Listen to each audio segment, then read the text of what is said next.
Selamat malam Bapak Ibu semua, senang sekali bisa ketemu lagi di satu kesempatan yang sangat baik ini.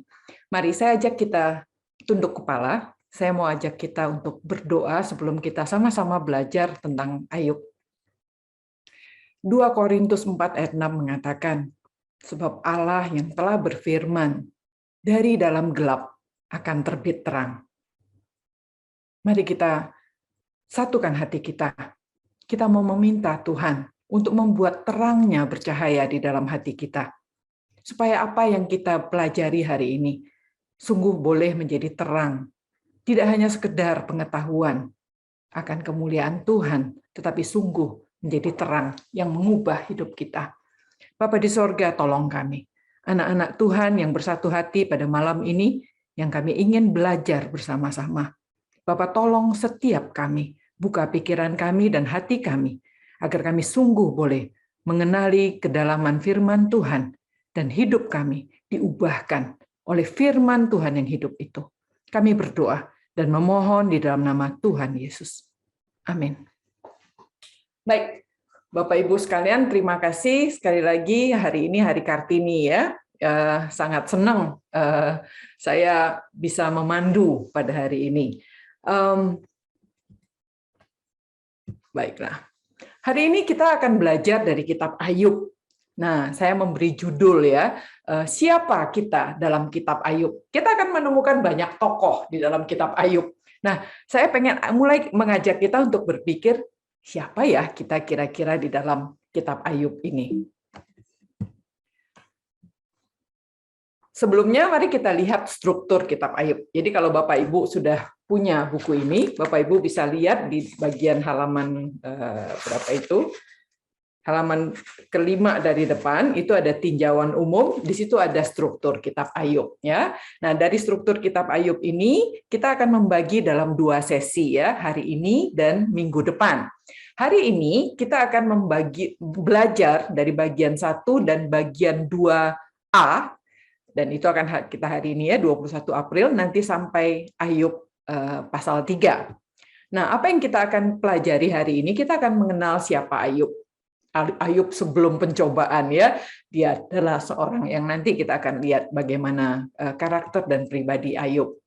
Lalu ketika musibah itu datang, Tuhan izinkan dia menjadi orang yang sangat menderita dan sangat melarat. Dan setelah itu bahkan dia dikutuki ya oleh istrinya, disuruh mati bahkan oleh istrinya. Dan kemudian bagaimana kita melihat di pasal 3, Ayub itu begitu sengsaranya, begitu dia menyesali hari lahirnya. Nah, ini yang akan kita pelajari pada hari ini. Nah, di sini tokoh pertama yang akan kita pelajari pastinya Tuhan. Yang kedua, iblis. Tentunya kita berharap nggak jadi iblis ya. Dan yang ketiga adalah kita belajar tentang Ayub sendiri, dan yang keempat adalah istri Ayub. Nah, minggu depan kita akan belajar bagian berikutnya ya, tanggal 28 April. Jadi mohon Bapak Ibu di sini boleh mencatat kembali dalam agendanya 28 April, minggu depan kita akan mulai jam 7 ya. Dan di sini kita akan melihat bagaimana Ayub setelah ditinggalkan oleh istrinya mulai bertemu dengan ketiga temannya. Dan dia kemudian bercakap-cakap ya, ada ronde 1, 2, 3 percakapan antara Ayub dan teman-temannya, Elfas, Bildad, Sofar, dan yang terakhir adalah Elihu. Dan kemudian kita tahu di akhir kitab Ayub, Ayub itu ditanggapi, dijawab oleh Tuhan sendiri. Nah, ini akan kita pelajari di tanggal 28 minggu depan. Oke. Nah, dan jadi ada 5 tokoh ya minggu depan akan kita lihat, Ayub, Elihu, Elifas, Bildad, dan Sofar. Nah, baiklah.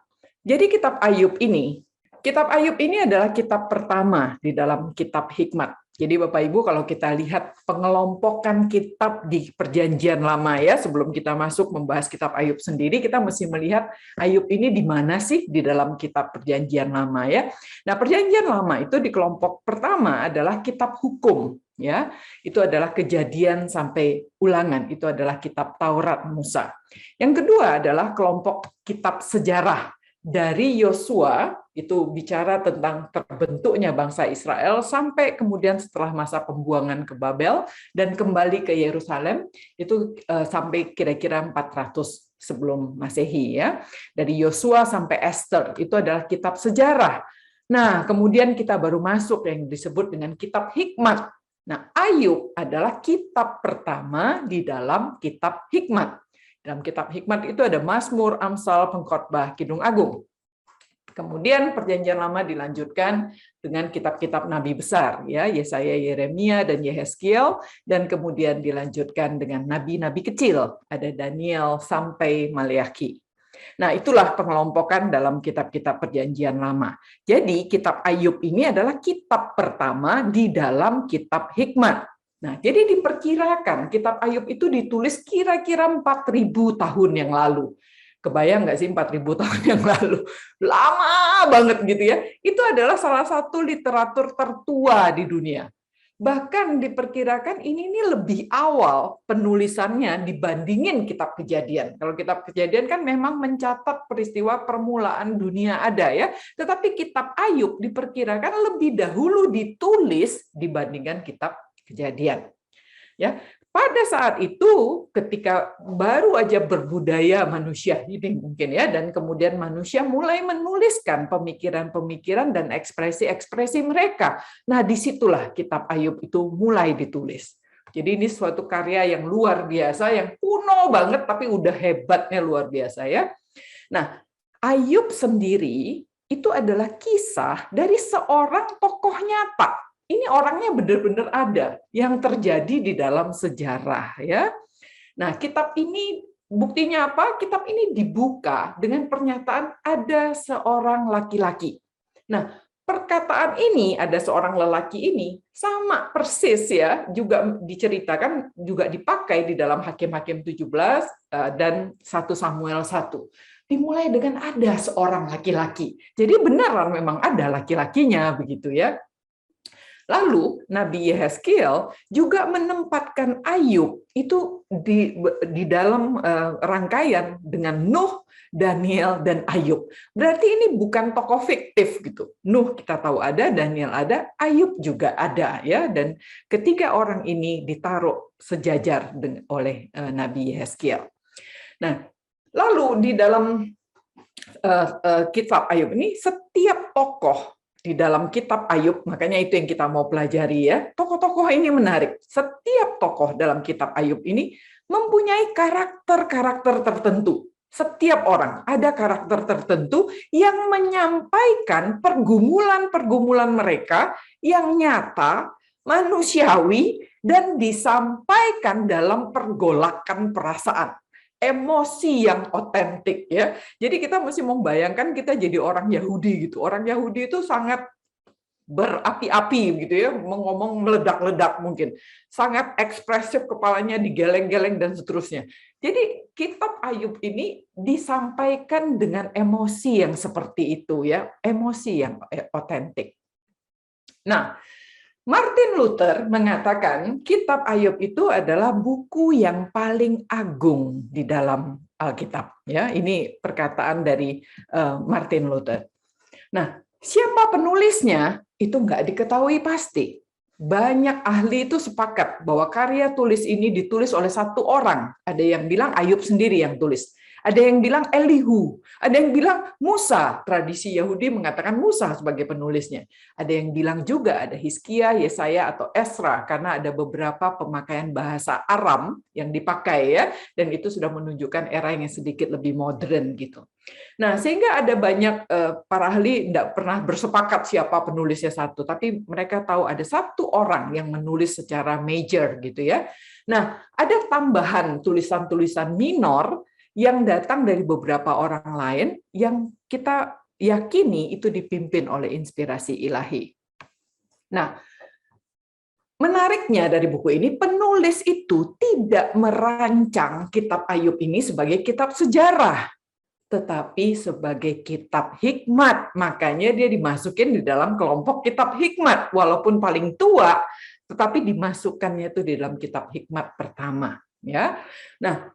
Kitab Ayub ini merupakan suatu karya dari seorang yang sangat jenius sebenarnya. ya, yang dipimpin tentunya dengan Roh Kudus, sehingga dia dapat mentransform karakter-karakter dalam tokoh kitab Ayub ini, termasuk pikiran-pikiran mereka, ke dalam bahasa yang berbentuk puisi. Dan puisinya itu bercakap-cakap lagi, ya.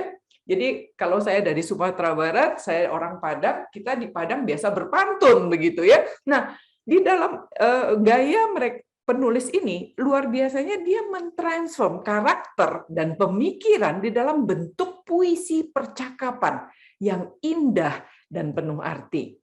Nah, dan satu keunikan dari puisinya Ibrani itu, mereka mempunyai cara yang sangat spesial dalam menyampaikan pesan utamanya. Nomor satu, caranya dia bandingkan satu ide dengan kontras, ya, itu namanya kontras, membandingkan satu ide dengan kontras.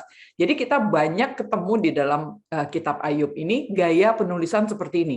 Jalan orang benar bukanlah jalan orang fasik. Jadi orang benar dikontraskan dengan orang fasik. Nah, tetapi ada lagi cara penulisan masih di puisi Ibrani adalah disejajarkan, diparalelkan istilahnya. Satu ide diparalelkan dengan satu pesan yang sama sebenarnya. Contohnya, apakah engkau menipu Tuhan? Apakah engkau mau berkata dusta kepadanya? Menipu disejajarkan dengan dusta. Ya sama, tetapi dua pilihan kata yang berbeda yang memperkaya arti. Ya, jadi kita tahu betul ini nipunya nipu benar-benar nipu gitu ya. Nah, lalu isi kitab Ayub ini apa? Yang jelas di dalam kitab Ayub itu kalau kita baca ya, isinya tuh curahan hati, ratapan. Jadi kita mesti membayangkan ini meratap, berseru, teriak, penderitaan, keputusasaan gitu ya, dan pergumulan di dalam kebingungan, nggak ngerti, penasaran akan ketidakadilan gitu ya. Aduh, kita mesti bisa membayangkan ada perasaan yang begitu bergolak di dalam percakapan tersebut. Lalu juga penuh dengan kata-kata bijak, aturan-aturan moral, norma-norma, nasihat sampai kecaman. Ya, ketika orang nggak bisa dinasehatin, artinya akhirnya dikecam kan begitu ya. Lalu penuh dengan pertanyaan-pertanyaan filosofis. Mengapa Tuhan membiarkan manusia baik menderita? Itu pertanyaan filosofis, ya. Pertanyaan-pertanyaan yang kita bingung jawabnya tuh gimana ya gitu ya. Nah, kitab ini penuh dengan pertanyaan-pertanyaan filosofis, pertanyaan-pertanyaan teologis yang nggak bisa dijawab dan penuh kontroversi, ya. Nah, tetapi kitab Ayub itu adalah kitab yang relevan sepanjang sejarah manusia. Kenapa saya bisa mengatakan begitu? Pergumulan kehidupan nyata dalam setiap hidup manusia. Ya, jadi karena kitab Ayub itu memuat pergumulan kehidupan yang nyata di dalam setiap hidup manusia, menjadikan kitab ini relevan sepanjang sejarah manusia sampai hari ini, sampai sekarang. Kita ketika membaca kitab Ayub, ketika saya men-challenge Bapak Ibu, kita siapa di dalam kitab Ayub? Kita tiba-tiba akan nanti sadar, iya ya, kok aku kayak si itu ya, begitu ya. Nah, lalu jadi ada dua perkiraan waktu, Bapak Ibu, dari para ahli ya. Berapa lama sih sebenarnya kitab Ayub ini terjadi? Bukan nulisnya, Bapak Ibu, tetapi terjadinya dari mulai pencobaan, sebelum pencobaan pasal 1 sampai pasal 42 pencobaannya selesai. Kira-kira berapa lama sih ini? Nah, perkiraan pertama, ada yang mengatakan ini kisarannya tuh cuma minggu sampai bulan. Nah, argumentasinya ada dari sini. Karena bagian terbesar dari kitab Ayub ini berisi dialog antara Ayub dan teman-temannya. Ya, kalau orang ngomong kan paling jam atau hari kan begitu ya. Yang kelihatannya berlangsung itu hanya beberapa hari. Ya, termasuk jika ada jeda di antara percakapan ini. Ya, tetapi kita masih ingat ini ditulis dengan gaya puisi. Jadi percakapannya mungkin nggak begitu gitu, tetapi ketika ditulis menjadi puisi yang kelihatannya singkat sekali gitu ya. Tetapi kita masih membayangkan, para ahli membayangkan ini kira-kira ya minggu atau bulan.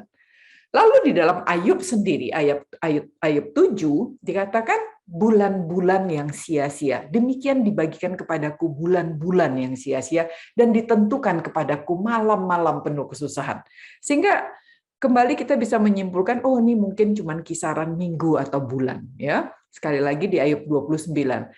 Kiranya seperti dalam bulan-bulan yang silam, seperti pada hari-hari ketika Allah melindungi aku. Jadi itu Ayub cuma bilang bulan-bulan lalu tuh aku masih sehat-sehat saja, sekarang aku sengsara. Sehingga dari situ para ahli menyimpulkan cuma kisaran minggu atau bulan. Tetapi ada yang mengatakan ini tahunan, dan itu muncul di dalam beberapa tulisan sastra di luar Alkitab, ya, apokrifa. Nah, namun bagi saya sendiri ya Bapak Ibu, ini pribadi ya, kalau kita bicara tentang penderitaan, kalau kita ngomong tentang sesuatu yang enak begitu, mungkin ngomong lama nggak berasa, sebentar doang habis selesai. Tetapi begitu bicara tentang penderitaan, maka membaca kitab Ayub itu seperti berjalan dalam terowongan panjang, nggak berujung gitu. Aduh, ini kapan kelarnya? Gitu. Kapan selesainya kita membaca kok penderitaan terus begitu ya? Seperti masuk ke terowongan yang nggak ada ujung gitu. Nah, saran praktis yang saya bisa sarankan Bapak Ibu, membaca kitab Ayub sebaiknya dilakukan dengan bersuara ya. Kita masih bisa sedikit belajar ini deh, apa itu puitis gitu ya, membaca puisi gitu. Kita harus membacanya dengan pelan, pakai perasaan. Terus dinikmati ekspresi dari setiap pesan, itu dalam banget di dalam kalimatnya itu ya. Karena ini bentuknya puisi. Jadi nggak boleh membacanya seperti baca novel ya. Yang kalau kita baca novel ya kita ngerti dari kata ke kata secara harafiah kita mengerti. Nah, kitab Ayub adalah kitab hikmat, kitab puisi ya yang dramatis begitu. Jadi ketika kita bisa membacanya dengan bersuara pelan, kita akan bisa mengunyahnya, menikmatinya dengan dalam. Nah, isi pesan dari kitab Ayub itu, Bapak Ibu, nggak ada di ujung gitu ya. Isi pesan kitab Ayub yang sangat berharga itu ada di sepanjang kitab. Ya, dari mulai pasal 1 dibaca sampai pasal 42, isinya itu kalau istilah anak sekarang daging semua, begitu ya. Isi pesannya itu sangat berharga, itu ada di sepanjang kitab. Dan maka penjelajahan kitab Ayub yang indah ini sangat pantas dilakukan, Bapak Ibu. Firman Tuhan itu berbicara dan pantas kita teliti dengan rapi dan teliti ya, sehingga itu akan menghasilkan suatu perjalanan yang membuahkan begitu. Nah, jadi saya mengajak Bapak Ibu, mari kita perlahan tapi pasti, mari menikmati penjelajahan ini. Saya menjadi pemandu Bapak Ibu semua. Mari kita menikmati penjelajahan ini, kita pasti akan sampai pada akhir penjelajahan. Dan itu saya jamin akan sangat memuaskan jiwa kita. Nah, mari kita mulai ya. Nah, untuk itulah saya sangat bersyukur dengan Our Daily Bread untuk menerbitkan dari DHD, menerbitkan buku ini ya, buku Teman Jelajah ini. Saya sungguh merasa sangat diberkati. Buku Teman Jelajah ini yang akan kita bahas pada hari ini adalah 40 hari perjalanan ya. Jadi seperti orang puasa gitu, seperti orang berziarah ya, ini adalah 40 hari perjalanan Bapak Ibu. Jadi 40 hari perjalanan ini kita akan dipandu oleh penulisnya namanya Christopher S. Ini adalah seorang yang memang sudah mendalami kitab Ayub dan ini luar biasa. Bapak Ibu silakan menikmatinya ya. Saya nggak usah menantang lebih jauh, Anda mesti experience sendiri supaya tahu betul bagaimana menikmati kitab Ayub ini sesuap demi sesuap ya. Dan mari kita mengalami hikmat Tuhan yang mengubahkan. Jadi siap Bapak Ibu, saya akan mulai memandu ya. So fasten your seatbelt, kita akan mulai sekarang. Kita akan masuk di dalam pasal 1. Ada seorang laki-laki di tanah Uz dekat Edom ya, bernama Ayub. Orang itu saleh dan jujur. Ia takut akan Allah dan menjauhi kejahatan. Nama Ayub itu berarti orang yang dianiaya sebenarnya, nama Ayub itu ya, dibuli. Jadi siapa sebenarnya Ayub ini? Ayub itu ada yang bilang namanya Yobab ya dalam bahasa Ibraninya. Ada yang bilang bahwa Ayub itu adalah keturunan Sem, anak Nuh, itu ada di Kejadian 10. Tapi ada juga yang bilang Ayub itu adalah salah seorang petinggi di Edom, seorang raja petinggi di Edom ya, di Kejadian 36. Disebutkan namanya di situ adalah Yobab ya. Nah, tanah Uz, dia berasal dari tanah Uz. Tanah Uz itu ada di daerah Edom. Ini menegaskan bahwa kisah Ayub ini adalah kisah universal dengan pesan untuk setiap manusia, tidak hanya sekedar ditujukan untuk umat Israel. Makanya dikatakan Ayub ini dari tanah Uz di daerah Edom. Jadi ini bukan untuk hanya umat Israel. Nah, Ayub bukan orang kebanyakan, dia bukan orang biasa gitu ya. Dia ini seorang yang sangat luar biasa. Ia terpandang, teladan pula, dikagumi karena karakter dan tingkah lakunya. Nomor satu, dia itu saleh. Saleh, arti dalam bahasa Ibrani itu sebenarnya adalah sempurna secara fisik. Orang itu memang kuat dan cakep. Cakep. Lalu dia tuh bermoral ya, punya etika, berintegritas. Orang yang berintegritas tuh selaras, pikirannya, omongannya, tingkah lakunya itu sama, ya, nggak bolak-balik. Ini orang yang saleh. Yang kedua, dia tuh jujur. Jujur tuh artinya dia tuh adil, tulus, lurus. Dia memperlakukan orang lain itu selalu dengan tepat dan benar. Sehingga orang ini dia bijak, orangnya tenang dan mantap gitu ya. Yang ketiga, dia takut akan Tuhan. Dia beriman dan sungguh-sungguh percaya pada Tuhan. Dia hormat sama Tuhan. Hormatnya itu segan gitu ya, ada segannya, ada gentarnya. Nggak sembarangan gitu sama Tuhan. Dan yang keempat, dia menjauhi kejahatan. Orang yang takut akan Tuhan harusnya sejalan ya, menjauhi kejahatan. Nggak ada orang yang takut akan Tuhan tetapi melakukan kejahatan. Itu nggak aci namanya. Takut akan Tuhan harusnya sejalan dengan menjauhi kejahatan. Orang yang takut akan Tuhan pasti menjauhi, menolak, menghentikan kejahatan. Dan pertobatan terus-menerus itulah yang membentuk hidupnya Ayub. Ya, jadi orang ini orang yang luar biasa. Ia mendapat 7 anak laki-laki dan 3 anak perempuan.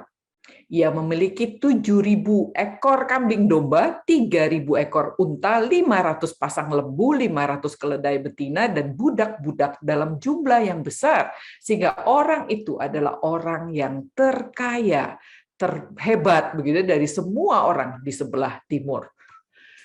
Ayub itu diduga Bapak Ibu dihidup pada era yang sama dengan Abraham ya. Sepantaran gitu pada eranya Abraham kira-kira 2100 sebelum Masehi. Kenapa kita tahu begitu? Dari catatan ini, mereka menggunakan ternak sebagai ukuran kekayaan ya. Makanya yang dicatat semua ternak, nggak dicatat tuh berapa emasnya, berapa luas lahannya, enggak. Yang digunakan adalah ternak sebagai ukuran kekayaan. Makanya kita dari tadi melihat kebun binatang ini ya, banyak banget ternaknya. Yang kedua, Ayub dikatakan masih hidup 140 tahun setelah kisah ini selesai. Nanti kita belajar itu di minggu depan, Bapak Ibu, di Ayub 42 ya. Jadi Ayub umurnya cukup panjang gitu. Dan itu menunjukkan kisaran usia yang sama kayak Abraham. Abraham 175, Ishak 180, Yakub 147. Makanya umur-umur segitu dianggap ya kira-kira orangnya seumuran begitu ya, sepantaran. Tidak ada catatan dalam kitab Ayub ini, nggak ada catatan tentang orang Israel keluar dari Mesir, tidak ada catatan tentang Israel punya perjanjian dengan Tuhan di Sinai, dan tidak ada catatan tentang hukum Taurat. Buktinya, Bapak Ibu, Ayub dikatakan menjadi imam ya dalam keluarganya, nanti kita baca. Dia membakar korban untuk keluarganya. Nah, ini bukan aturan Taurat ya. Kalau aturan Taurat harusnya yang melakukan itu memang imam ya, anak keturunan Harun mestinya. Yang kedua, Ayub itu membagi milik pusakanya kepada anak-anak perempuan. Sama haknya seperti anak-anak lelaki. Nah, kembali, hukum Taurat tidak menetapkan begitu. Hukum Taurat menetapkan memberikan milik pusaka kepada anak perempuan itu hanya jika dia tidak punya anak laki-laki. Nah, di sini beda banget ya. Ayub tuh bagi hartanya kepada anak perempuan, padahal dia punya anak lelaki 7. Nah, sehingga ini bukan aturan Taurat. Nah, sehingga kita bisa simpulkan di zaman Ayub belum ada Taurat. Jadi makanya dia hidup sebelum hukum Taurat. Nah, nama orang dan tempat dan dalam kitab Ayub ini adalah nama-nama yang familiar untuk zaman itu. Ayub dari Uz, Elifas orang Teman, Bildad orang Suah, Sofar orang Naama, dan Elihu orang Bus, ya. Dan satu lagi, dia telah mengenal nama Yahweh, ya, Tuhan huruf besar, Yahweh. Ini adalah nama yang juga digunakan oleh Abraham. Nah, jadi makanya kembali disimpulkan, kira-kira Ayub itu hidup sepantaran waktunya dengan Abraham. Nah, penulis kemudian menggunakan angka 7, 3, 10, dan jumlah-jumlah yang genap, ya. Nah, ini adalah melambangkan kesempurnaan dari berkat yang berlimpah. Jadi nggak exactly tiap hari hitung sensus domba 3.000 gitu, enggak ya. Ini adalah jumlah genap yang mencerminkan, melambangkan berkat yang berlimpah-limpah. Kita lanjutkan ayat 4. Anak-anaknya yang laki-laki biasa mengadakan pesta di rumah mereka masing-masing menurut giliran, dan ketiga saudara perempuan mereka diundang untuk makan dan minum bersama-sama dengan mereka. Dikatakan di sini biasa berpesta. Itu menunjukkan anak-anak Ayub itu suka kumpul-kumpul, senang-senang menikmati hidup mereka. Nah, setiap kali, catat itu Bapak Ibu, setiap kali apabila hari-hari pesta telah berlalu, Ayub panggil mereka dan menguduskan mereka. Keesokan harinya pagi-pagi, bangunlah Ayub, lalu mempersembahkan korban bakaran sebanyak jumlah mereka sekalian. Sebab pikirnya, mungkin anak-anakku sudah berbuat dosa dan telah mengutuki Allah di dalam hati. Demikianlah dilakukan Ayub senantiasa.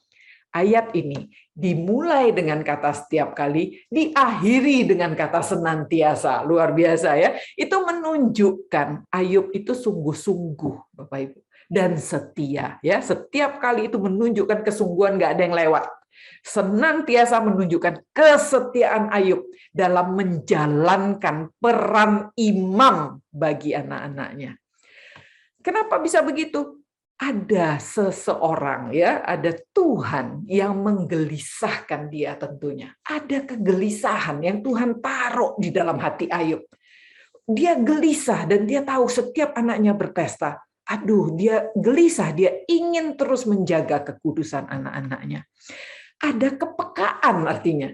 Bahwa pada umumnya manusia itu lebih sering berdosa pada saat kita senang-senang daripada saat kita prihatin. Betul tidak, Bapak Ibu? Ya, jadi kita lebih sering berdosa sebenarnya saat kita senang. Dalam pesta lebih banyak dosanya daripada dalam saat prihatin. Dan Ayub punya kepekaan itu. Dan yang ketiga, dia ada kerinduan untuk menghormati Tuhan. Karena dia pengen deket, anak-anaknya tuh deket sama Tuhan. Dan dia tahu kalau anaknya tuh berdosa, dosa itu menjauhkan anak-anak itu dari Tuhan. Dan itu Ayub nggak rela gitu. Dia punya kerinduan menghormati Tuhan, mohon pengampunan karena dosa itu menjauhkan manusia dari Tuhan. Dan itu adalah kondisi yang Ayub sangat takut bagi dirinya dan bagi anak-anaknya. Semua ini dilakukannya dengan serius, bersungguh-sungguh dan setia. Hebat ya, Ayub. Nah, sehingga seperti Yosua bilang, aku dan seisi rumahku akan beribadah kepada Tuhan. Saya mengajak Bapak Ibu, setiap kita yang menjadi orang tua malam ini ya, kita dipanggil untuk peka akan kekudusan hidup dari anak-anak kita. Kita harus rela bersyafaat untuk anak-anak kita. Mari bersungguh-sungguh, setia berdoa untuk anak-anak kita. Pasrahkan mereka kepada Tuhan, agar Tuhan mau ampuni. Dan tolong untuk mereka bisa hidup kudus dan menyenangkan Tuhan. Ya, jadi itu adalah panggilan kita, setiap orang tua yang hadir pada malam ini.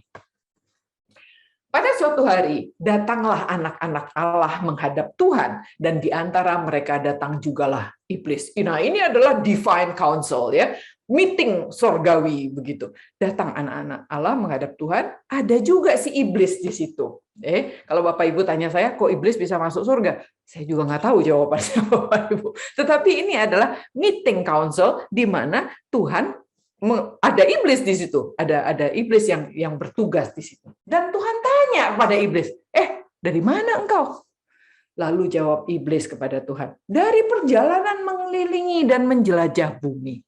Nah, perhatikan catatan ini Bapak Ibu, ya. Percakapan antara Tuhan dan iblis dalam meeting ilahi ini seharusnya dapat kita terima Bapak Ibu sebagai penyingkapan wahyu Tuhan kepada si penulis kitab Ayub ini, ya. Karena kalau tidak, kalau ini hanya bersifat spekulasi, karangan si penulis untuk membuat cerita ini menjadi bagus, ini menjadi penistaan. Karena jangan main-main, ya, ini memakai nama Tuhan, memakai nama iblis juga. Kalau ini tidak benar-benar, ini merupakan sebuah penistaan. Nah, makanya kitab Ayub ini mesti kita benar-benar pikirkan bagaimana orang Yahudi bisa terima cerita seperti ini kalau ini bukan betul-betul suatu wahyu dari Tuhan kepada penulis, ya. Dan buktinya kitab ini diterima oleh orang Yahudi yang sangat mensakralkan Tuhan dan menjaga kehormatan Tuhan. Nah, sehingga kita mesti bisa bayangkan Bapak Ibu bahwa ini adalah meeting ilahi, ya, dan beneran ketika Tuhan bercakap-cakap dengan iblis, dan ini adalah suatu wahyu dari Tuhan. Nah, mari kita mengerti tentang si iblis dulu Bapak Ibu, ya.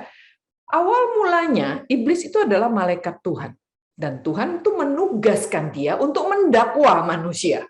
Ia berkeliling bumi dan melaporkan kepada Tuhan apa yang terjadi tentang manusia itu, ya. Nah, iblis itu adalah pribadi yang sombong, licik, dan sangat sinis kepada manusia. Kenapa, Bapak Ibu? Nomor satu, sejak awal penciptaan, ya, manusia baru diciptakan nih, si iblis dengan kelicikannya memakai ular untuk mengecoh Adam dan Hawa, bukan? Sehingga Adam dan Hawa itu meragukan kasih dan keadilan Tuhan. Dan berhasil iblisnya menjatuhkan Adam dan Hawa. Mereka berdua memberontak, melanggar perintah Tuhan yang nggak boleh makan buah itu. Malah satu-satunya perintah yang nggak boleh itu justru yang dilanggar. Mereka berdua melanggar, berontak terhadap perintah Tuhan, sehingga mereka jatuh di dalam dosa dan mereka diusir dari Taman Eden. Iblis punya kerjaan, ya, dan dia berhasil. Nah, sehingga iblis itu melihat manusia, pada dasarnya manusia itu hanya mementingkan diri mereka sendiri. Manusia itu, ya, mengasihi Tuhan karena punya kepentingan.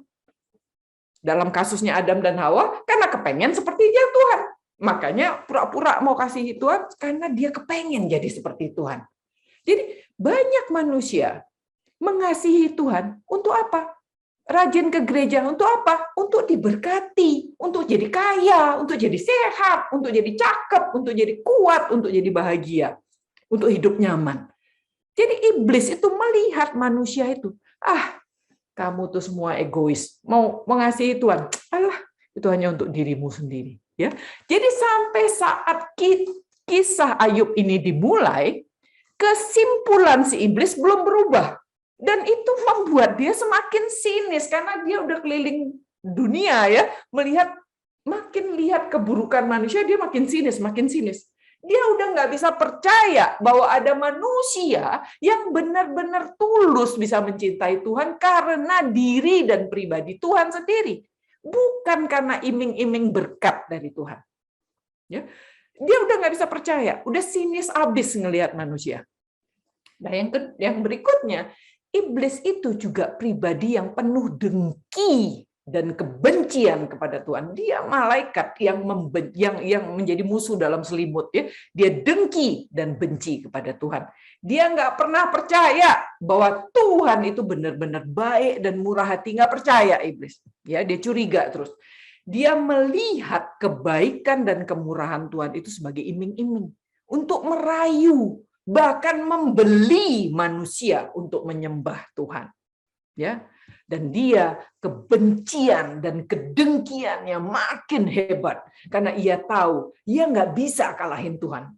Jadi ada kebencian dan kedengkian yang semakin menggelora gitu ya untuk mengalahkan Tuhan. Maka iblis dengan segala kelicikannya, tipu dayanya, dia nggak berhenti-henti mengumpulkan pengikut-pengikutnya untuk sama-sama membenci dan memberontak kepada Tuhan. Dan sampai sekarang, iblis dan semua pengikutnya masih Tuhan biarkan, bukan? Namun suatu waktu akan dicampakkan Tuhan mereka semua di dalam neraka. Nah, itu iblis. Lalu bertanyalah Tuhan kepada iblis, apakah engkau memperhatikan hambaku Ayub? Sebab tiada seorang pun di bumi seperti dia yang demikian saleh dan jujur, yang takut akan Allah dan menjauhi kejahatan. Kita bicara tentang Tuhan sekarang, Bapak Ibu. Tuhan itu adalah pencipta yang kenal ciptaannya. Tuhan itu tahu siapa miliknya dan dia tahu Ayub. Ya, dia Tuhan nih. Tuhan yang maha kuasa, yang maha hebat, yang pencipta langit dan bumi ini mengakui kualitas karakter Ayub. Ini luar biasa nggak? Tuhan loh akuin kualitasnya Ayub. Tuhan yang bilang ini orang saleh, jujur, takut akan Tuhan dan menjauhi kejahatan. Jadi Ayub itu manusia akuin dia saleh, jujur, takut akan Tuhan dan menjauhi kejahatan. Tuhan pun mengakui kualitas karakternya.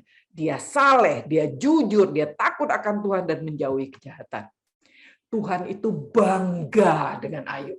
Ini hamba ya yang sungguh mengasihinya, dijalanin perintahnya, baik dalam pikiran dan perkataannya dia jujur, dalam tingkah lakunya dia saleh, dalam perbuatannya kepada orang lain itu menunjukkan dia takut akan Tuhan dan menjauhi kejahatan.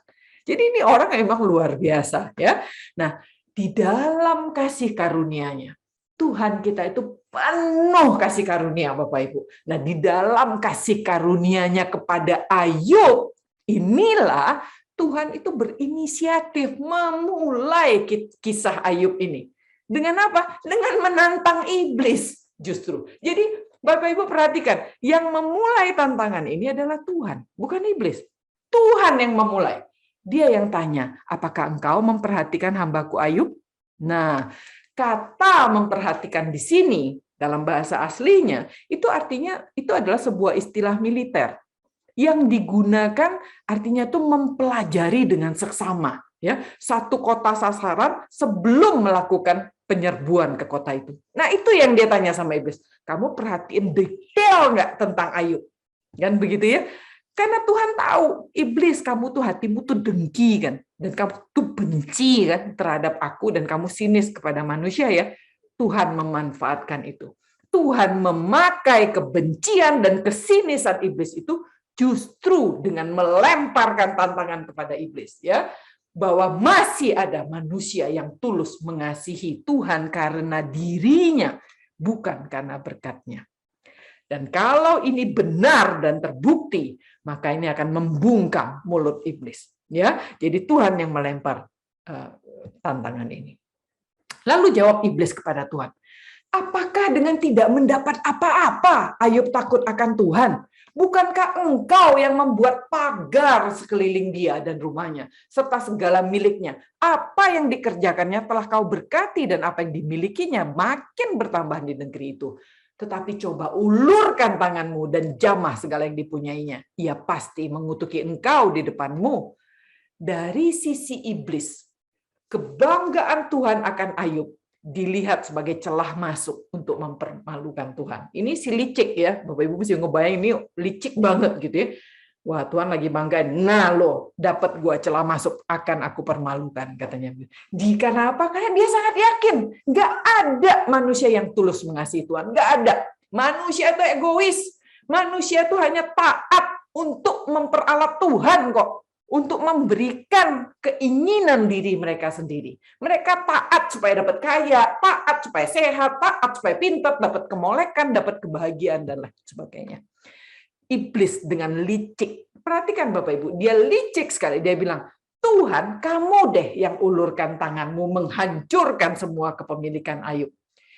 Iblis yakin, Ayub pasti mengutuki Tuhan di hadapan Tuhan langsung.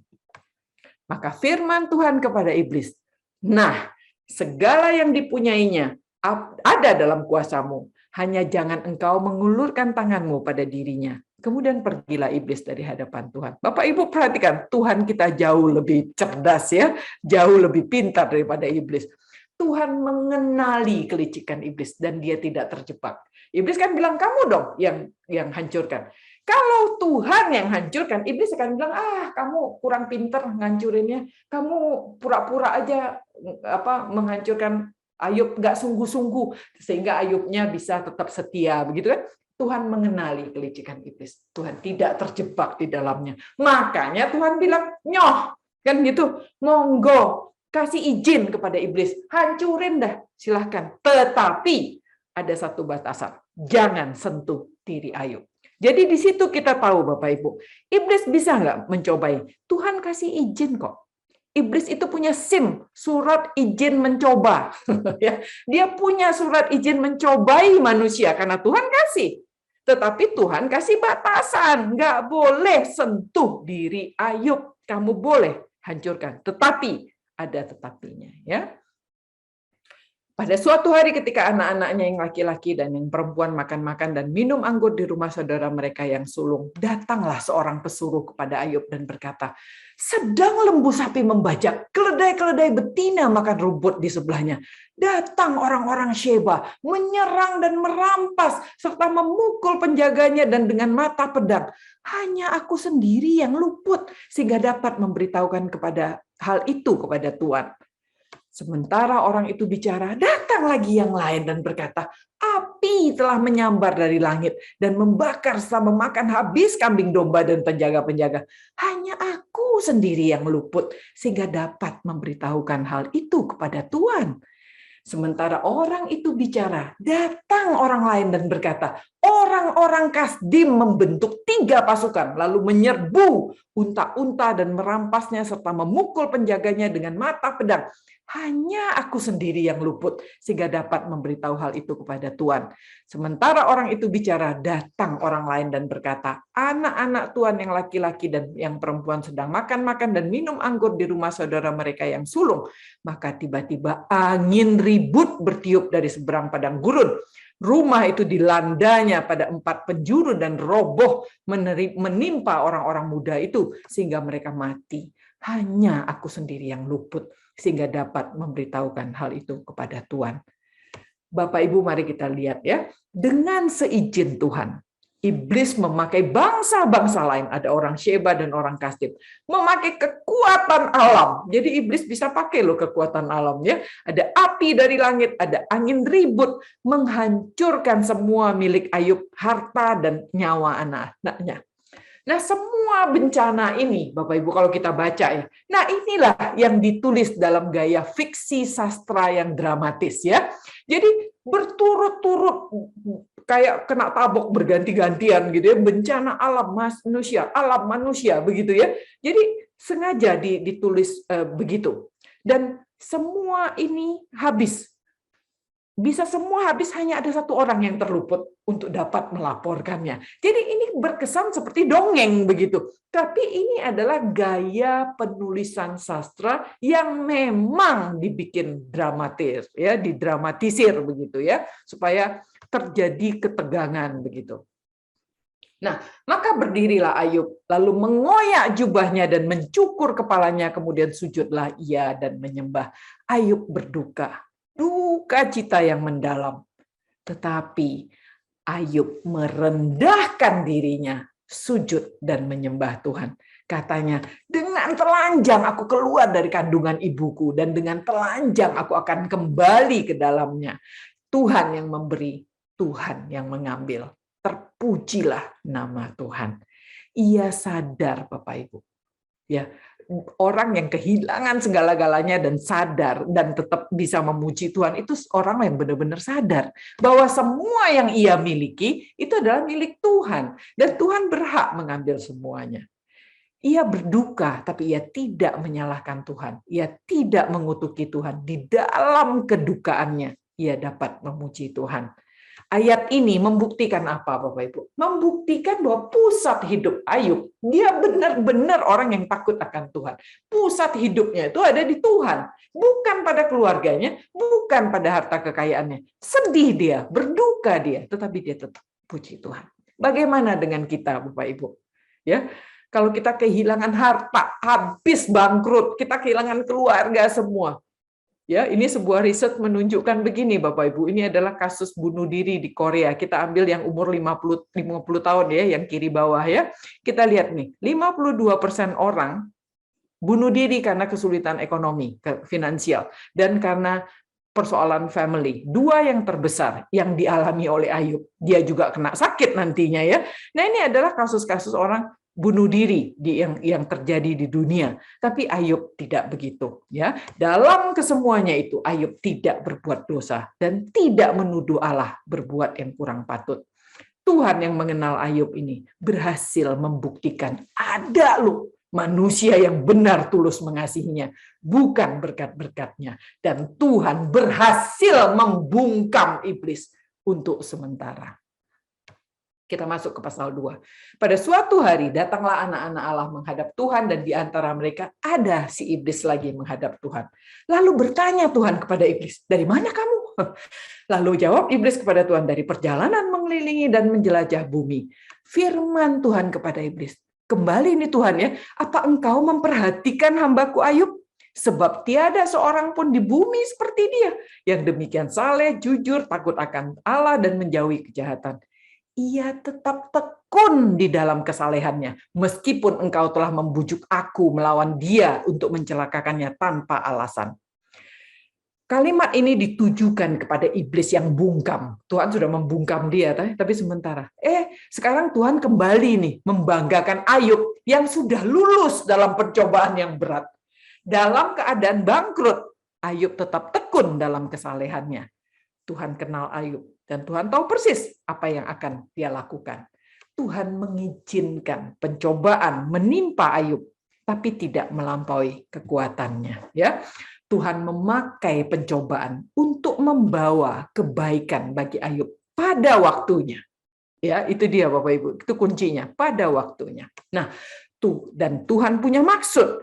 Tuhan mau bungkam iblis selama-lamanya. Makanya sekali lagi Tuhan memancing dia. Kali ini untuk bungkam selama-lamanya. Sekali lagi, dalam kasih karunia-Nya kepada Ayub, Tuhan kembali berinisiatif menantang iblis. Apakah engkau memperhatikan hambaku Ayub? Jawab iblis kepada Tuhan, "Kulit ganti kulit. Orang yang memberikan segala yang dipunyainya ganti nyawanya." Iblis itu penuh dengki dan nggak bisa terima kekalahan. Ya, ia licik dan licin. Ia nggak menyerah. Kita harus salut loh sama iblis itu ya. Licik, licin, nggak menyerah, langsung sambar. Begitu ada tantangan dari Tuhan. Dia bilang lagi, "Ulurkan tanganmu, jamah tulang dan dagingnya. Ia pasti mengutuki engkau di hadapanmu." Iblis sudah menyelidiki manusia, Bapak Ibu. Dia tahu naluri dasar manusia itu akan mempertahankan fisik tubuhnya. Maka iblis kembali provok Tuhan ya, hancurin kesehatan Ayub. Maka Ayub akan mengutuki engkau. Maka firman Tuhan kepada iblis, "Nah, ia dalam kuasamu. Hanya sayangkan nyawanya." Kembali Tuhan kasih izin kepada iblis untuk hancurkan. Tuhan nggak masuk dalam jebakan iblis ya. Bukan Tuhan yang hancurkan. Kasih iblis supaya kamu puas, hancurinlah ya. Tapi dikasih batasan, nggak boleh ya ambil nyawanya. Kemudian iblis pergi. Dari hadapan Tuhan ditimpanya Ayub dengan bara yang busuk dari telapak kaki sampai ke batu kepala. Lalu Ayub mengambil sekeping beling, digaruk badannya sambil duduk di tengah abu. Maka berkatalah istrinya kepadanya, "Masih bertekunkah engkau dalam kesalehanmu? Kutuki Allahmu dan matilah." Satu-satunya milik Ayub yang tidak dihancurkan iblis adalah istrinya. Kenapa nggak diambil? Karena istri adalah belahan jiwa Ayub, ya, menjadi bagian satu dengan dia, dan itu nggak boleh, itu dijaga Tuhan, bukan? Jadi satu-satunya milik Ayub yang nggak dihancurkan istrinya, dan dijaga Tuhan. Nah, sebagai ibu, saya mencoba berempati sama istri Ayub. Ini hari Kartini nih Bapak Ibu. Sebagai ibu dari 10 anak Ayub, sebagai istri yang sudah mendampingi Ayub sekian lama, seorang yang jujur, saleh, orang yang terkaya di sebelah timur, masa sih dia nggak berkualitas gitu ya? Tentunya perempuan ini punya kualitas. Dia bukan perempuan bodoh yang asal bicara dan bebal, enggak. Namun istri Ayub ini nggak punya pengenalan yang benar akan Tuhan Ayub, ya, Tuhannya juga. Baginya kesalehan itu mempunyai hubungan sebab akibat dengan berkat Tuhan. Jadi kesalehan Ayub itu seperti upeti gitu. Salehlah, maka Tuhan akan memberikan berkatnya. Jadi kesalehan Ayub itu seperti upeti mendapatkan berkat Tuhan. Jadi ketika musibah gelombang pertama datang, anak 10 mati, kebangkrutan menimpa, dan Ayub ini masih aja saleh. Si istri nggak berkomentar apa-apa loh. Alkitab tidak catat apa-apa, dia diem. Dia artinya wanita ini dapat menahan diri, bukan? Dan dia artinya masih berharap kesalehan Ayub kali ini bisa diterima Tuhan, dan Tuhan mau kembaliin keadaan mereka semula, begitu kan? Tetapi yang terjadi toh justru sebaliknya. Yang datang itu musibah gelombang 2. Ayub kena sakit parah, begitu kan? Nah, di sini dia meradang, ya, perempuan ini meradang. Mengapa? Karena ia merasa Tuhan berkhianat. Ini Tuhan berkhianat. Suamiku sudah tetap setia, tetapi engkau mendatangkan musibah. Tuhan, engkau pengkhianat, begitu ya. Jadi dengan lantang ia minta Ayub, hentikan kesalehanmu itu dan kutuki Tuhanmu. Dia mengatakan Tuhanmu itu bukan lagi Tuhannya, artinya ya. Dia cuma bilang Tuhanmu, engkau berhenti kesalehanmu dan kutuki Tuhanmu. Dan menyaksikan keadaan fisik Ayub yang sedemikian parah dan sangat memelas itu. Menjijikkan ya. Ia merasa Ayub lebih baik kamu mati aja dah. Penderitaan yang begitu mengerikan yang ada di depan mata perempuan ini membuat dia itu lumpuh. Dia tidak bisa lagi menjadi penolong dan penghibur suaminya. Malahan ia menjadi orang pertama yang menambah penderitaan dan kepahitan hidup suaminya. Maka tetapi jawab Ayub kepadanya, engkau berbicara seperti perempuan gila. Apakah kita mau menerima yang baik dari Allah tapi tidak mau menerima yang buruk? Dalam kesemuanya itu, Ayub tidak berbuat dosa dengan bibirnya. Bagi Ayub, perkataan dari belahan jiwanya ini, istri belahan jiwanya ini, seperti pisau tajam yang menjantungnya. Dan Ayub itu sedang megap-megap gitu ya, berjuang mempertahankan iman percayanya kepada Tuhan. Ini si istri nancepin pisau tajam di pusat jantungnya. Ayub tentunya terguncang keras. Tubuhnya udah nggak berbentuk, penuh dengan borok bau yang mengerikan. Nah sekarang perasaannya luluh lantak oleh tikaman yang begitu dalam. Istrinya, belahan jiwanya, orang yang paling dekat yang dia sayang, justru menyalahkan dia, menyumpahinya mati di saat dia sangat membutuhkan dukungan dan empati. Maka Ayub dalam kebingungan dan ketidakberdayaannya, dia tetap menegur istrinya. Saya parafrase ya Bapak Ibu, istriku, perkataanmu sepertinya tidak datang dari dirimu yang aku kenal. Kamu kok kayak orang gila gitu. Kamu bukan perempuan yang seperti itu. Selama kita menikah, bukankah selalu kita menerima yang baik dari Tuhan? Kali ini memang nggak baik. Tetapi apakah kita harus marah sedemikian sampai kita harus mengutuk Tuhan?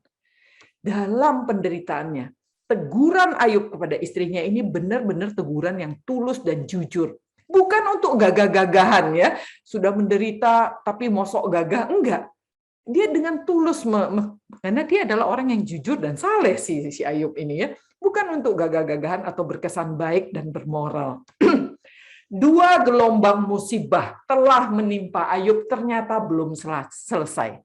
Kecaman tajam istrinya ini menjadi musibah gelombang 3 yang membuat penderitaan Ayub itu menjadi semakin tidak tertahankan. Lalu ketika ketiga sahabat Ayub mendengar kabar tentang segala malapetaka yang menimpa dia, maka datanglah mereka dari tempatnya masing-masing, yakni Elifas dari Teman, Bildad, Sofar orang Naamah. Mereka bersepakat untuk mengucapkan belasungkawa kepadanya dan menghibur dia. Perhatikan Bapak Ibu, ketiga sahabat ini datang setelah Ayub mendapat 2 periode musibah besar plus dikecam dan ditinggalkan istri. Pada musibah pertama, ketika dia bangkrut total, anak-anak mati, mereka nggak datang tuh. Mungkin teman-temannya berpikir, ya lagi apes aja kali ini ya. Tetapi ketika terjadi musibah kedua, dikecam dan ditinggal istri pula, orang mulai berpikir, nih pasti ada yang salah dengan si Ayub nih. Kena kutuk kali ya, kena dosanya kali ya. Maka mereka datang. Ya, mereka datang setelah musibah yang kedua. Nah, ketika mereka memandang dari jauh, mereka nggak kenal sama Ayub. Bentuknya udah aneh gitu, udah kacau balau gitu. Mereka menangis dengan suara nyaring. Nah, ini yang saya bilang, ini kita masih ngebayangkan mereka sangat ekspresif ya. Mereka menangis dengan suara nyaring, mereka koyakkan bajunya, menabur debu di atas kepalanya terhadap langit. Ayub, sahabat mereka, hancur lebur. Hanya masih napas aja gitu ya. Mereka berduka dan menunjukkannya dengan ekspresif. Lalu mereka duduk bersama-sama dengan dia di tanah 7 hari 7 malam. Seorang pun tidak mengucapkan sepatah kata kepadanya. Karena mereka melihat bahwa sangat berat penderitaannya. Bapak Ibu, saya mau menantang kita begini. Mari kita berpikir. Ketika kita kehilangan segala-galanya, itu nyata kita alami ya. Ketika keluarga, semua kepemilikan harta, usaha dan kesehatan kita lenyap, apa yang terjadi Bapak Ibu? Ketika kita kehilangan semuanya dan satu-satunya yang tertinggal itu cuma tubuh yang masih bernafas ini, maka pada waktu itu kita baru sadar dan baru ngerti bahwa satu-satunya yang paling berharga dan yang paling penting itu adalah kehidupan itu sendiri. Pada saat kita kehilangan semuanya itu, kita tuh baru sadar betapa buta, bodoh, dan berdosanya kita. Karena begitu lama mengabaikan dan merendahkan arti dan nilai kehidupan itu sendiri. Seluruh waktu kita, Bapak Ibu, kita buang, kita habiskan untuk apa? Kerja keras. Apa yang kita lakukan? Kejar, kumpulkan, banggakan, pertahankan, rebut. Apa? Status, jabatan, kekayaan, kenikmatan, hobi, pengetahuan, kemolekan, kekuatan, keterkinian, gaya hidup, kemewahan, dan kenyamanan, bukan? Ketika semua yang nggak penting ini lenyap, ketika kita diperhadapkan cuma dengan nafas kehidupan kita semata, baru kita tuh sadar bahwa kerinduan terdalam kita itu sebenarnya adalah sebagai ciptaan, itu adalah kembali kepada pencipta. Kerinduan untuk kembali kenal, kenapa Engkau menciptakan aku Tuhan? Bagaimana aku harus berelasi denganmu Tuhan, dan bagaimana aku mengasihimu Tuhan? Dan Tuhan sang pencipta kita itu, dia nggak punya kewajiban apa-apa kepada kita. Tuhan nggak pernah utang sama kita. Namun Tuhan kita itu luar biasa kasih karunia-Nya. Bapak Ibu percaya nggak? Dalam hidup kita, Tuhan yang terus-menerus panggil kita, bukan? Untuk kembali kepadanya, kembali kepadanya. Tuhan yang selalu berinisiatif. Balik anakku.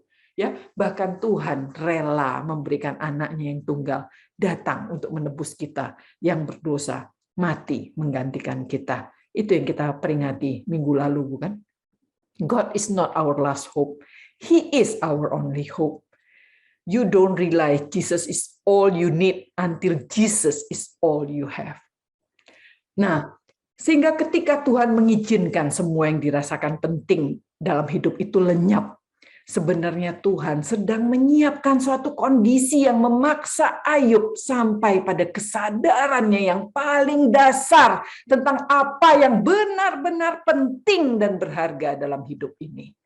Itulah wujud kasih karunia Tuhan yang paling mendalam untuk Ayub. Ya. Nah, sesudah itu Ayub membuka mulutnya dan mengutuki hari kelahirannya. Maka berbicaralah Ayub, biarlah hilang lenyap hari kelahiranku dan malam yang mengatakan seorang anak laki-laki telah ada dalam kandungan. Biarlah hari itu menjadi gelap. Janganlah kiranya Allah yang di atas menghiraukannya dan janganlah cahaya terang menyinarinya. Biarlah kegelapan dan kekelaman menuntut hari itu. Awan gemawan menudunginya dan gerhana matahari mengejutkannya. Malam itu biarlah dia dicekam oleh kegelapan. Jangan ia bersukaria pada hari-hari dalam setahun. Janganlah ia termasuk bilangan bulan-bulan. Ya biarlah pada malam itu tidak ada yang melahirkan dan tidak terdengar suara kegirangan. Biarlah ia disumpahi oleh para pengutuk hari, oleh mereka yang pandai membangkitkan mara Lewiatan. Biarlah bintang-bintang senja menjadi gelap. Biarlah ia menantikan terang yang tak kunjung datang. Jangan ia melihat merekahnya fajar. Karena tidak ditutupnya pintu kandungan ibuku dan tidak disembunyikannya kesusahan dari mataku. Bapak Ibu perhatikan cara penulisannya ya. Inilah puisi Ibrani ya. Kalimat biarlah, biarlah, biarlah itu disusun secara paralel. Makin lama makin banyak gitu ya, makin dekat. Itu mencerminkan hati Ayub yang makin lama makin kehilangan harapan. Ia tenggelam di dalam kegelapan yang gak berujung. Dia merasa sangat sendiri dan sepi. Mengapa aku tidak mati waktu aku lahir atau binasa waktu aku keluar dari kandungan? Mengapa pangkuan menerima aku? Mengapa ada buah dada sehingga aku dapat menyusu? Jikalau tidak, aku sekarang berbaring dan tenang. Aku tidur dan mendapat istirahat bersama raja-raja dan penasihat-penasihat di bumi yang mendirikan kembali reruntuhan bagi dirinya. Atau bersama-sama pembesar-pembesar yang mempunyai emas, yang mempunyai rumahnya dengan perak. Atau mengapa aku tidak seperti anak gugur yang disembunyikan, seperti bayi yang tidak melihat terang. Di sanalah orang fasik berhenti menimbulkan huru-hara. Di sanalah mereka yang kehabisan tenaga mendapat istirahat. Para tawanan bersama-sama menjadi tenang. Mereka tidak lagi mendengar suara pengerah. Di sana orang kecil dan orang besar sama, dan budak bebas dari tuannya. Dalam penderitaannya yang berat, yang nggak ngerti, Ayub meratap. Dia tanya, mengapa, mengapa, mengapa? Ya, berulang-ulang. Pertanyaan yang memerlukan jawaban dari Tuhan sendiri. Dan Tuhan jawab dia nggak? Jawab. Minggu depan kita belajar, Bapak Ibu. Tuhan jawab dia di akhir kitab Ayub. Mengapa terang diberikan kepada yang bersusah-susah dan hidup kepada yang pedih hati, yang menantikan maut yang tidak kunjung tiba, yang mengejarnya lebih daripada menggali harta terpendam. Dia udah mau mati aja nih Ayub ya. Yang bersukaria dan bersorak-sorai dengan senang bila menemukan kubur, kepada orang laki-laki yang jalannya tersembunyi yang dikepung Allah. Karena ganti rotiku adalah keluh kesahku dan keluhanku tercurah seperti air. Karena yang kutakutkan, itulah yang menimpa aku, dan yang kucemaskan, itulah yang mendatangi aku. Aku tidak mendapat ketenangan dan ketentraman. Aku tidak mendapat istirahat, tapi kegelisahanlah yang timbul.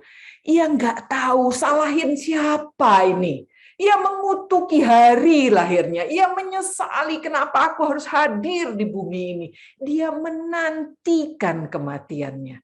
Ya, batin Ayub itu bergolak dalam kesengsaraan yang dia nggak ngerti, dalam ratapan pilu yang nggak tertahankan oleh dia.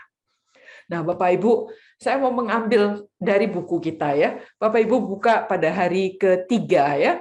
Di situ ada penulis ini, Christopher Ash ini, dia memandu kita dari hari ke hari. Nah, pada hari ketiga itu dia mengambil potongan yang sangat unik dari 2 ayat 11 sampai 3 ayat 26 ya. Jadi kalau kita baca sendiri mungkin kita loncat itu Bapak Ibu, nggak bisa serapi ini ya. Nah, Christopher Ash itu menaruh potongan ini pada hari ketiga dan saya mengutip dari sini ya karena ini menurut saya ini sangat baik. Kata-kata Ayub sepatutnya membuat kita terharu dan ikut merasa sedih. Keluh kesahnya membantu kita masuk ke dalam kesengsaraan Yesus Kristus yang mati, yang hidup lalu mati menanggung murka Allah demi membayar upah dosa manusia. Sekali lagi, kekelaman yang dialami Ayub menjadi bayangan dari kekelaman salib Kristus di masa mendatang. Seri Teman Jelajah ini, Bapak Ibu, yang sangat baik dari seri ini adalah mengkaitkan setiap kitab itu kepada Kristus. Jadi Bapak Ibu lihat di sini. Di sini kata-katanya tuh nyangkut kepada Kristus. Saya terus terang harus mengakui tidak pernah membaca Ayub itu memikirkan tentang Kristus gitu ya. Ini si Christopher As, pemandu kita ini, benar-benar membuat kita tuh berpikir, iya ya, kesengsaraan Ayub itu rupanya mencerminkan kesengsaraan Kristus. Ya, kelemahan yang di sini kan, kekelaman yang dialami Ayub yang tidak dimengertinya, itu mulai membayangkan kekelaman yang dialami Tuhan Yesus di atas salib yang juga dia nggak mengerti. Dia tanya, kenapa Tuhan? Dan dia bilang, Eloi, Eloi lama sabachthani, ya, mengapa engkau meninggalkan aku Tuhan? Dia juga tidak mengerti, Bapak Ibu. Nah, di dalam renungan kita, di sini juga ditekankan ya, renungkan bagaimana kesengsaraan ini menjadi bayangan dari penderitaan Yesus Kristus di masa mendatang. Jadi kenapa saya sangat menyukai buku ini dan sangat menganjurkan Bapak Ibu untuk benar-benar ketika Anda baca buku ini, nikmati dari hari ke hari ya, itu akan menolong kita. Nah, saya akan menutupnya dengan begini Bapak Ibu. Saya akan menghabiskan 5 menit terakhir untuk menutup bagian ini. Sebenarnya mengapa orang baik menderita? Itu pertanyaan kita ya. Itu yang juga nomor 1 di sini. Orang saleh menderita. Mengapa? Penderitaan itu menjadi masalah, Bapak Ibu. Penderitaan itu menjadi masalah. Justru karena kita percaya Tuhan itu benar, adil, baik, dan maha kuasa, bukan? Jika Tuhan itu benar dan adil, mengapa Tuhan membiarkan ada orang baik menderita akibat dari hal-hal di luar dirinya? Kena kejahatan orang, kena penganiayaan, di dalam perang, lahir cacat, dan lain sebagainya. Di sisi lain, kalau Tuhan itu benar dan adil, mengapa ada orang jahat, hidup nyaman dan makmur? Coba. Kok? Nah, ada yang salah gitu. Jadi kita percaya bahwa Tuhan itu benar, adil, baik, dan jahat. Makanya kita sulit menerima penderitaan. Karena kok nggak sejalan begitu kan? Jika Tuhan itu baik, mengapa Tuhan membiarkan, bahkan memberikan kebebasan, bahkan kasih kuasa sama si iblis tadi itu dan pengikut-pengikutnya untuk menggoda kita, menjatuhkan kita, memerangi kita, sehingga banyak penderitaan dan kesakitan. Jika Tuhan berkuasa, mengapa enggak sekarang aja Tuhan menghentikan iblis itu, campakkan semua dalam neraka? Enggak perlu tunggu sampai akhir zaman, bukan? Nah, jika kita sungguh percaya bahwa Tuhan itu benar, adil, baik, dan berkuasa, kita bertanya kan, mengapa ada penderitaan dalam hidup orang benar? Nah, Bapak Ibu, congratulations ya, selamat. Ketika kita mulai bertanya itu, artinya kita mulai sadar ada yang hilang nih, ya. Ada yang sepenuhnya kita tuh nggak ngerti. Ada yang hilang di dalam pengenalan kita akan kebenaran tentang Tuhan. Kita nggak ngerti benernya Tuhan itu kayak apa sih? Ada yang hilang gitu. Jadi ketika kita mulai bertanya, selamat, mestinya kita sadar ada yang hilang, kan begitu ya. Nah, semuanya ini Bapak Ibu, sebenarnya ada hubungannya dengan tujuan mengapa kita dilahirkan. Jadi ketika Ayub bilang, Tuhan mengapa aku lahir? Mengapa aku harus keluar dari rahim ibuku? Itulah sebenarnya jawaban yang Tuhan mau kasih tahu kita. Itu ada hubungannya kenapa kita dilahirkan. Mengapa Tuhan menciptakan manusia? Karena Tuhan itu kasih. Dia menciptakan manusia segambar dengannya, serupa dan segambar dengannya yang adalah kasih. Artinya apa? Tujuannya agar manusia yang diciptakannya ini bisa mengasihi kan? Karena dia kan serupa sama Tuhan. Jadi ketika dia menciptakan dengan kasih, dan Dia adalah kasih, manusia ini Tuhan harapkan bisa mengasihi Tuhan kembali dan mengasihi sesamanya. Makanya perintah pertama dan kedua itu adalah penting sekali, kasihi Tuhan dan kasihi sesama. Nah, namun untuk mendapatkan balasan kasih yang sejati dari manusia, manusia itu bukan boneka yang dapat diatur-atur sesuka Tuhan. Maka untuk benar-benar Tuhan kepengen dapat balasan kasih yang sejati, maka di dalam kebenaran dan keadilan Tuhan, Tuhan itu terpaksa harus memberikan manusia itu kehendak bebas. Artinya manusia itu punya kapasitas untuk memilih dan memutuskan untuk dirinya sendiri. Bukan diatur Tuhan, bukan jadi boneka. Nah, kalau sudah dikasih kapasitas, adalah konyol kalau Tuhan nggak kasih pilihan. Artinya setelah dikasih kapasitas memilih, Tuhan juga harus kasih. Ini loh alternatif pilihannya. Ya, maka itulah Tuhan mengizinkan si iblis itu. Dia boleh dengan bebas melakukan, menggunakan kelicikannya, tipu dustanya untuk merayu manusia menjadi pengikut-pengikut iblis. Iblis boleh mengecoh manusia dan mencoba muter-muterin mereka sampai akhirnya manusia membenci dan memberontak kepada Tuhan. Ya, Tuhan izinkan. Ya, sehingga manusia itu dengan kehendak bebasnya, dia sekarang punya dua pilihan yang setara. Dan tidak berat sebelah ya, kalau kita dikasih dua pilihan, tapi yang ini jauh lebih bagus dari ini buruk, ya itu nggak aci namanya ya, ya jelas jangan pilih yang baik dong. Nah ini harus setara pilihannya. Pilihan pertama adalah ikut iblis. Hidup di dalam dipimpin oleh hawa nafsu, dapat memenuhi keinginan dagingmu, memperoleh kesenangan dan kelimpahan hidup duniawi yang nyata, yang bisa dinikmati sekarang ini, dan nggak kenal sama kekekalan ya. Orang dunia selalu bilang, nikmati sekarang, hidup cuma sekali, ayo gunakan semuanya. Nggak ada konsep kekekalan. Atau ikut Tuhan, hidup dipimpin oleh Roh, menikmati sukacita dan kecukupan atas cukup aja. Tuhan nggak pernah ya melimpah-limpah berpesta, enggak ya. Tuhan bilang cukup ya. Hargai hidupmu. Jadi Tuhan menikmati sukacita dan kecukupan yang Tuhan berikan di dunia, plus adanya harapan akan kehidupan kekal. Ada jaminan hidup kekal, itu bagi orang percaya, ya. Tetapi itu baru bayangan akan kehidupan kekal. Nggak ada dari kita yang pernah ke sorga, bukan? Nah, jadi manusia itu diciptakan untuk kasih. Dalam kasih untuk mengasihi. Maka manusia yang mengandalkan intelektual, ya, kita semua manusia yang intelek ya, mengandalkan intelektual dan logika, kita akan ikut siapa saja yang dirasa memberi keuntungan paling banyak, bukan? Orang-orang yang nggak percaya akan adanya kekekalan, mereka memilih ikut iblis, bukan? Dan menikmati keuntungan sekarang, keuntungan kenikmatan kedagingan sekarang. Bagi mereka kekekalan itu kebodohan. Ya, mereka ikut iblis. Orang-orang yang percaya akan adanya kekekalan, milih ikut Tuhan dengan harapan nanti keuntungan finalnya dihitung ntar pada waktu nanti di kekekalan ya. Sekarang ya sederhana dulu lah, nanti kan di sana upahnya besar di sorga. Jadi kita bilang nanti keuntungan finalnya di sonono. Nah, orang-orang ini menolak ikut iblis dan semua upayanya yang menjauhkan mereka dari Tuhan ya. Nah, ini adalah pemurnian tingkat pertama, screening Tuhan tingkat pertama. Yang memilih iblis jelas nanti tereliminasi, kan? Nah, tetapi permainan Tuhan belum selesai.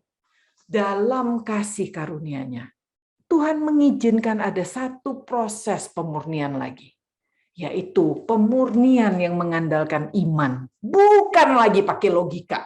Ya, meninggalkan logika dan mengandalkan iman, yaitu ketika semua berkat itu dihilangkan sama Tuhan. Artinya kalau berkat hilang, adanya penderitaan. Dan yang tertinggal itu adalah diri Tuhan sendiri. Nah, kalau ada orang-orang yang tetap meresponi panggilan Tuhan, berelasi dekat, mendengar dan melakukan firman Tuhan, itu terjadi karena kasih mereka kepada Tuhan semata-mata. Kalau ada orang yang sabar dengan penderitaan, karena dia tahu, dia percaya Tuhan yang baik itu mengizinkan penderitaan ini untuk tujuan yang lebih mulia, Itu bukti kasih Tuhan kepada aku. Itu bukti kasih sejati Tuhan kepada orang-orang yang sabar ini. Nah, maka ketika ada orang yang memutuskan tetap ikut Tuhan, karena dirinya, bukan karena berkatnya, maka Tuhan dipermuliakan. Karena memang ia layak dikasihi dan layak menerima semua puji, sembah, sujud, dan syukur kita. Satu slide lagi Bapak Ibu, sabar ya. Satu catatan penting tentang kekekalan. Pada masa Ayub hidup dan sepanjang perjanjian lama Bapak Ibu, konsep kekekalan itu belum jelas. Belum ada pengertian yang jelas tentang kekekalan. Mereka bertanya, ketika manusia mati, apa ada ya kehidupan? Ya, apa kehidupan itu tuntas gitu? Atau masih ada? Kalau masih ada, bagaimana bentuknya? Berapa lama akan ada? Bagaimana dunia selanjutnya dalam kematian itu? Ya, orang-orang dalam masa perjanjian lama hanya menerima bayang-bayang Mesias yang akan datang dan menyelamatkan orang-orang percaya. Ya, mereka cuman punya bayang-bayang Mesias akan datang dan menyelamatkan orang-orang percaya. Nah, bagi kita orang-orang percaya di perjanjian baru, Tuhan Yesus itu adalah jawaban dari semua perjanjian ini. Kita kenal Tuhan Yesus, kita udah baca cerita tentang Tuhan Yesus, bahwa dia datang, dia menebus kita, dia bangkit, dia kuduskan kita. Itu membuat pengertian kita akan kehidupan kekal itu menjadi jelas. Ya, dan Tuhan Yesus bilang, akulah kebangkitan dan hidup. Barang siapa percaya kepadaku, ia akan hidup walaupun ia sudah mati. Dan setiap orang yang hidup dan yang percaya kepadaku tidak akan mati selama-lamanya. Ya, Rasul Paulus juga mengatakan, tetapi yang benar ialah Kristus telah dibangkitkan dari orang-orang mati sebagai yang sulung dari orang-orang yang telah meninggal. Sebab sama seperti maut datang karena satu orang manusia, demikian juga kebangkitan orang mati datang karena satu orang manusia. Karena sama seperti semua orang mati dalam persekutuan dengan Adam, demikian pula semua orang akan dihidupkan kembali dalam persekutuan dengan Kristus. Jadi kita bisa merasakan kasih setia Tuhan. Kita orang perjanjian baru tuh mengerti tentang kebangkitan, tetapi orang perjanjian lama nggak mengerti. Ya, nah makanya kita bisa merasakan kasih setia Tuhan yang menginspirasi perkataan yang keluar dari mulut Ayub ini. Kita akan pelajari itu di minggu depan. Saya kasih clue-nya sedikit. Ayub yang ngomong ini ya, di dalam ketidaktahuan dia tentang kekekalan. Tetapi aku tahu dalam hatinya ya, dia bilang nih, penebusku hidup dan akhirnya ia akan bangkit di atas debu. Juga sesudah kulit tubuhku ini sangat rusak, tanpa daging pun aku akan melihat Allah. Dia tahu dia akan bangkit, dia tahu dia akan lihat Tuhan. Yang aku sendiri akan melihat memihak kepadaku. Dia lihat Tuhan akan bela dia. Mataku sendiri menyaksikan dan bukan orang lain. Hati sanubariku merana karena aku merindukan Tuhan. Jadi Ayub yang hidup di perjanjian lama, 4.000 tahun yang lalu, yang belum kenal Tuhan Yesus, dia sudah bisa merasakan, dan itulah kasih karunia Tuhan kepada dia ya. Dia tahu penebusku akan hidup. Jadi Bapak Ibu, hari ini kita sudah belajar sampai di sini. Dan kita sudah belajar 4 tokoh ini ya hari ini, dan minggu depan kita akan lanjutkan untuk bagian yang ini dan kita akan belajar 4 tokoh berikutnya lagi ya, Ayub, Elihu, Elifaz, Bildad, dan Sofar. Kita semua tutup di dalam doa. Bapa di sorga, terima kasih buat malam ini kami boleh belajar bersama-sama. Kami tahu ya Tuhan, bahwa banyak hal kami tidak dan belum mengerti betul tentang kebenaran tentang Engkau. Bapa di surga, ampuni kami, orang-orang yang terbatas, orang-orang yang sering sekali mencoba menilai Tuhan, menganggap Engkau tidak adil, menganggap Engkau jahat. Ampuni kami Tuhan, karena kebodohan kami, karena keterbatasan kami yang belum mengenal kebenaran tentang Tuhan yang sepenuhnya. Kami sadar Tuhan, sampai kami dipanggil Tuhan nanti, kepenuhan kami dalam pengenalan akan Tuhan itu akan terus menjadi pergumulan kami. Tolonglah kami ya Tuhan. Dan Tuhan rendahkan hati kami, agar terus kami setia dan bersungguh hati untuk mempelajari firman Tuhan. Kami bersyukur untuk pelayanan ODB ini ya Tuhan, kami juga sama-sama menyatukan hati untuk memberkati ODB, supaya Tuhan tetap pakai pelayanan ini, supaya semakin banyak orang yang bisa menerima literatur buku Kristen, dan iman mereka dipertumbuhkan melalui pelayanan ODB ini. Terima kasih ya Bapak, kami mengucap syukur. Kami menyerahkan diri kami dan sisa hari ini di dalam tangan Tuhan. Hanya di dalam nama Tuhan Yesus, kami sudah berdoa. Amin.